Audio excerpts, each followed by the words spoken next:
Welcome to the Big Data Beard at Build Conference 2019.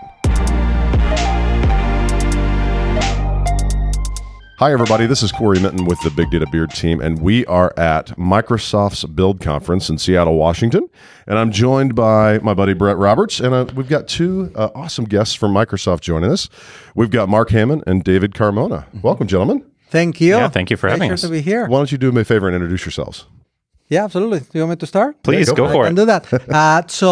David Carmona, I'm a general manager in Microsoft AI. So I do from the strategy all up for Microsoft AI to then things like go-to-market strategy and productization for all up AI. Very cool. And I'm Mark Hammond. I'm the general manager of Business AI. I focus on autonomous systems and come to Microsoft this time, at least, by way of the Bonsai acquisition. I also worked at Microsoft in the product teams in the late 90s and in the field as a developer evangelist in the early 2000s. Very cool. So Mark, I want to dig in a little bit. You talked about this Bonsai acquisition. Yes. So tell me a little bit about what you guys were doing at Bonsai. So Bonsai was focused on an area that's tied to autonomous systems. So how do you build intelligence and use AI in contexts where you have systems that need to interact in these complex dynamic environments and have intelligent behavior? We created some techniques called machine teaching, which is a natural complement to machine learning that allow subject matter and domain experts to bring their expertise into the equation, which in these systems becomes really important for making them operate the way you want. Very cool. So there was a number of announcements, and I think there will be more this week, talking about autonomous systems and what the team from Bonsai and other parts of Microsoft are doing.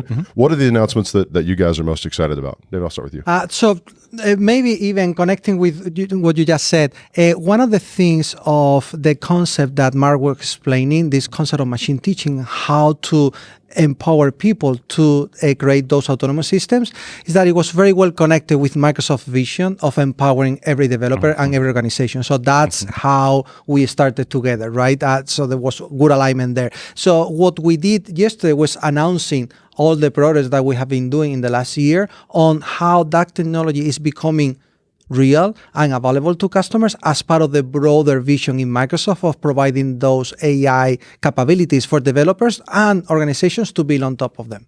Very cool. Yeah, I see that a lot in the number of the announcements. It's like Microsoft has been using a lot of these tools and techniques internally for product development to make your products and your business process smarter. And now they're coming to the forefront, right? So talk to me a little bit about some of the autonomous systems things that you're excited about in terms of the announcements this week. Yeah, absolutely. Well, first off, just to be talking about autonomous systems at Microsoft as an area that we're making available to customers it feels really good. Yeah. And as David was saying, being able to bring this to a new audience, like it's not just democratizing AI technology.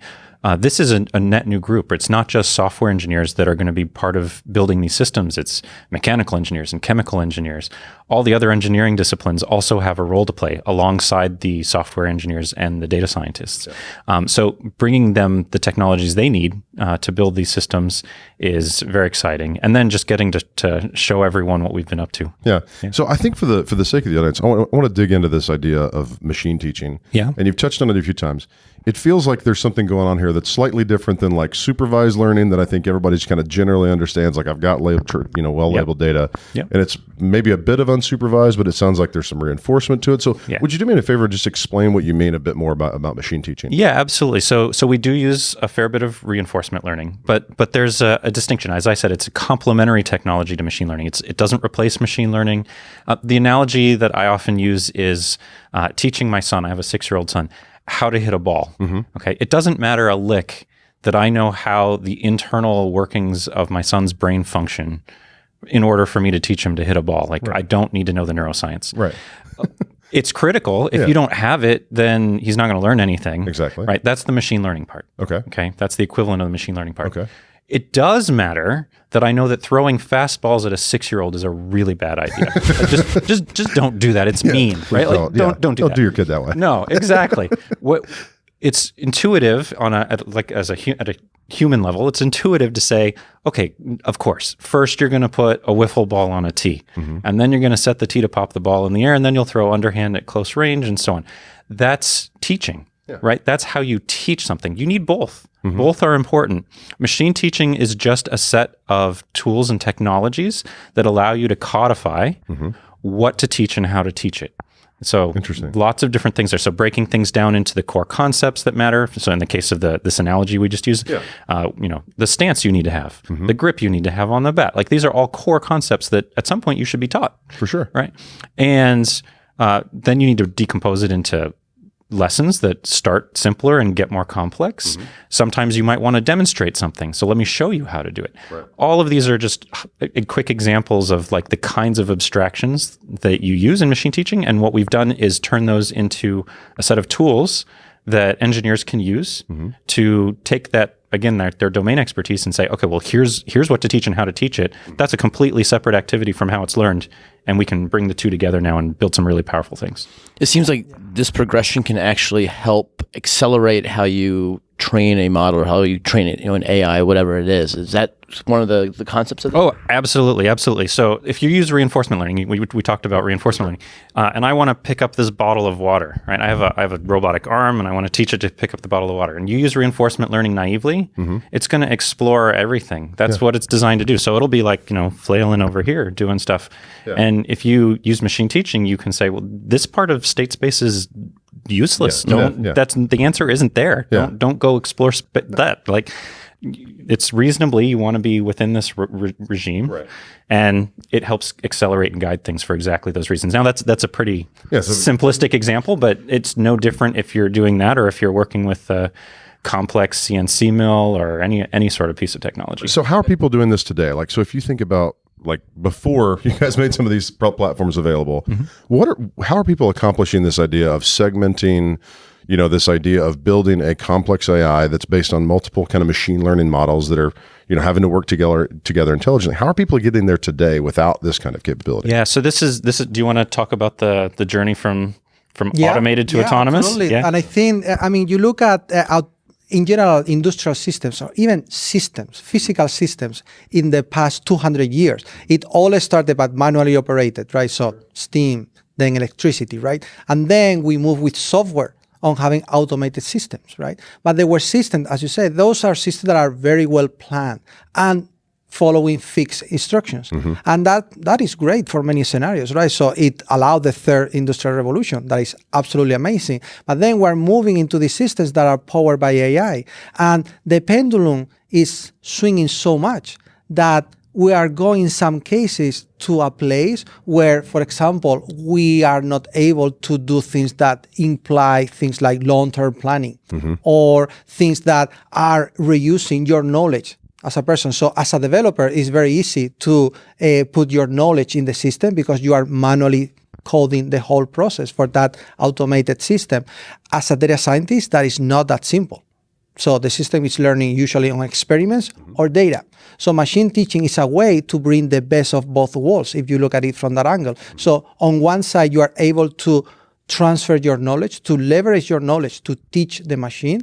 But from the other side, it keeps all the wonders of the autonomous systems because it has, for example, it is able to sense the environment and adapt to that environment, to changing conditions in that environment. It's able to plan several steps ahead because you are able to teach those steps, right? And it's able, and I would say unintended benefit too, is that because the process is thought and structure in concepts and lessons, it is also explainable. It is transparent. It is very simple to then, even in operations, to understand why the machine is doing something. Because just like the kid, if you throw the ball and the kid is not able to hit it, you will be able to either explain to the kid or even the kid himself. He could be able to say, hey, you know what? This step is the one that I didn't do it correctly, right?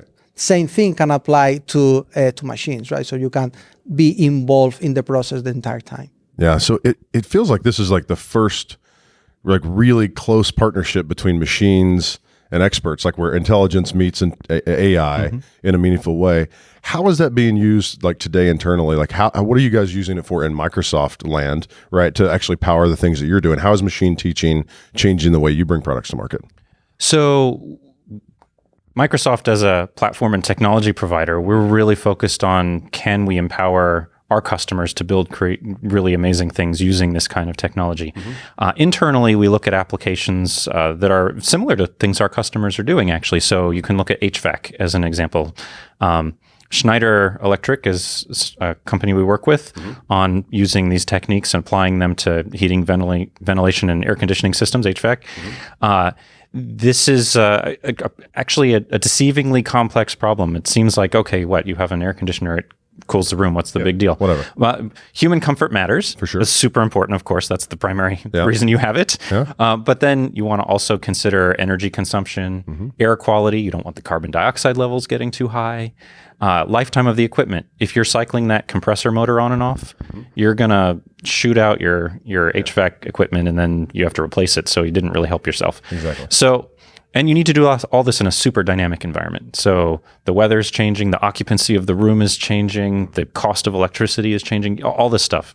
So being able to take subject matter expertise about how to deal with these things, guide the learning system, which is going to control this piece of equipment, and then using it is an example of how this gets deployed.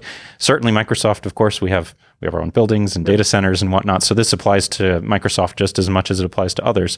But by and for the large part, we're doing this through third parties, right? So it's about enabling folks like Schneider Electric and others to build these systems. Very cool. So how does this help us get closer? Because one of the areas of tech that I think is important is in these complex systems, transfer learning, I think is something really cool, right? So if you build a model and it's good at one thing, how do we get it to transfer?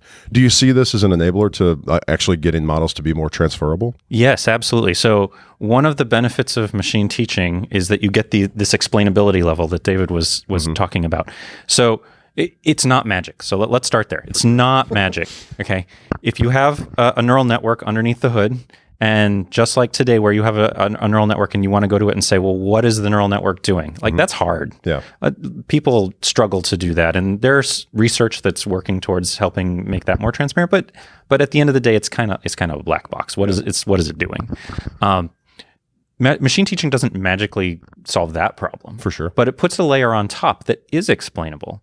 So it's not that you can say the neural network is doing X, but what you can say is, because I taught this system and I taught it these core concepts, I can now explain what's going on in the context of those concepts. So we'll go back to the intuitive analogy. Yeah. So my son, he's learning to hit a ball. He can come back and I can say, well, it didn't work so well that time. What do you think went wrong? Yeah. And he can say, oh, my grip didn't feel quite right or whatever. And my stand, I was a little off balance with my stance or whatever it happens to be. Okay. He can explain it in those terms because I've taught him those concepts. Yep. And that is really empowering, not just for explainability. It's empowering for building trust into the systems. It's empowering for being able to reuse the concepts. So you talked about transfer learning.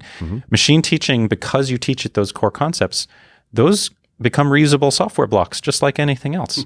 So I've taught it a concept. Now I want to go use that same concept somewhere else. I take the code I built for that. I move it into the other application. I can leverage that in other ways where the concepts are similar. So it gives you this higher level to think about it, as opposed to the analogy I would draw here is people don't piece together transistors, right? They have like Verilog and VLSI, and you put those pieces together. Right. You're not gonna like wire logic gates. So why would you do that? Yeah. Same thing. It's the same thing. This is the set of abstractions that allow you to get that reuse and explainability and start to build trust and auditability and all these things into the system. So one of the things you hit on there is this idea of trust and explainability. Yeah. How do you think we're going to approach? I see that as one of our biggest limiting factors or barriers that we have to overcome, not only as technologists, but I think as a society. In order for organizations to truly adopt AI in meaningful ways, we're going to have this level of trust and explainability. How do you think we're going to get there? Is it more legislation? Is it more trust in the technology? What do you think of the ways that we're going to create this trusted belief that AI is doing something good and useful for us without being a black box? Yeah, so I think the first thing that I would say in here is that we know what it shouldn't be. And it shouldn't be just one company deciding what is the responsible way of developing AI, right? So even us as Microsoft, we don't believe that we should be the ones saying how everybody should do AI. That's the first thing. So definitely connecting to what you say is a broader conversation, not even among technology companies. It's broader than that. Not even across industries. It's broader than that. It's involving governments. It's involving regulators, communities to have that conversation. Now, as we get there, it is very important, and we were very clear from the very beginning as we were started this journey on AI Microsoft. We went out there and we were very transparent that, hey, in that meanwhile, these are our principles. So we communicated externally our 6 principles. We did that. I mean, we used them from the very beginning. We communicated like maybe 2.5 years, 3 years ago, where we say, hey, these are the 6 principles that we're following internally in Microsoft. And what you are seeing more and more, and this event was a good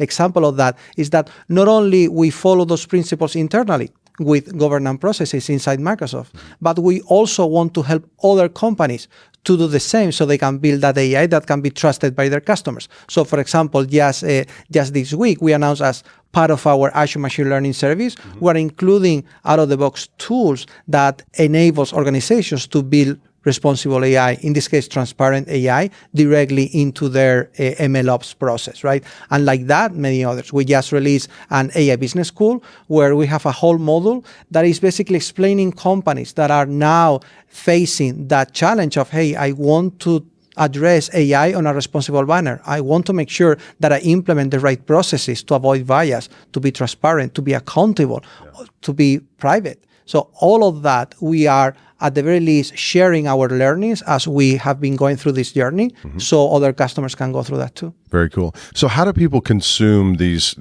capabilities that you guys have started talking about? Are they part of the cognitive services kind of offerings? How are these autonomous systems and machine teaching capabilities coming to market through Azure or through Microsoft? So we've been working with a select set of customers. I gave you a few examples earlier. What we were announcing at Build is a limited preview program. So people can go to just a website, aka.ms/AS for autonomous systems. That'll take you to a landing page where you can learn a lot more about autonomous systems, start to dive into scenarios and use cases and whatnot. But there's also this limited preview program where you can describe the kinds of applications you're thinking about building. And then we're going to be taking a set of customers through the same process that we've been going through with this with these private customers we've been working with already. And so if people are interested, I invite them to go and visit and sign up. And really, we're about empowering people to do stuff. So we have to get their hands on the tools, and we want to start actively working with more and more people to do so. Very cool. Well, that's one thing I took away from our time at Build has been this alignment. You talked about it earlier, that the team, everybody we've talked to across Microsoft is about how do you bring the power of AI, technologies that developed developed through acquisition, right? The experiences, how do we bring those to everyone and make them accessible? And I think that's awesome. Well, thank you both, gentlemen, for joining us for the Big Data Beer podcast. We've learned a lot from our guests about big data, but now it's time to get a bit personal in a segment we like to call Rapid Fire. Pew, pew. All right, so David, we'll start with you. What's your latest book you've read that you'd recommend to our listeners? A Loonshot. Amazing book. Do not miss that book. Amazing. I love it. It's about how in big corporations like Microsoft, you have to keep innovation running. And it provides amazing examples of how to do that. Excellent. How about you? I'd go with 0 to 1. So 0 to 1 is covering the innovation step for a product where the market doesn't exist, and how that's different from going from once the market exists to scaling it out and scaling it up. It's a really fascinating, different way of thinking about it. Innovation, I love it. Is there a piece of technology that's currently making your life worse? Oh, wow.